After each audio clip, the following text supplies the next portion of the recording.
Po ti ku e di që s'ka qenë në lidhje serioze për menim temin edhe Brikena po rran nga pak. Hajde ta shkojmë klipin. Pyetën nga një njeri. Dhe normalisht i thash kënjifje. Edhe thash, kam pas njohje. Kemi folë për i kohë shumë të gjatë. Në distancë, jemi taku, i kam thënë. Nuk ka pas çfarë mund të mendoni. Jemi taku i herë. Po pra. I kam thënë, nuk ka pas çfarë mund të mendoni ju. Nuk quhet lidhje. Realisht po, ka pas. Djenja ka pas respekt, kanë qenë gjitha. Një flirt, një fillim, dhe me thonë një Nuk quhet. Nga ona jote. Pra, Ledioni na tha, ky zotria i ka thënë produksionit që unë kam qenë në lidhje me Brikenin, jam ish i dashuri i saj.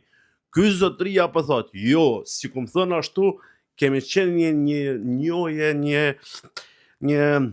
një apo den tipik shqiptar, ja ka hap dorën i famën, po mara kum pas këto. E kum pas edhe këtë tjetrën. Tani unë nuk e di, po unë bazona në çka thojnë njerëzit që janë qeshtja, këtë rast Brikena dhe ky Dredhani. E kupton? Ky po thot që s'ka qenë në lidhje me to.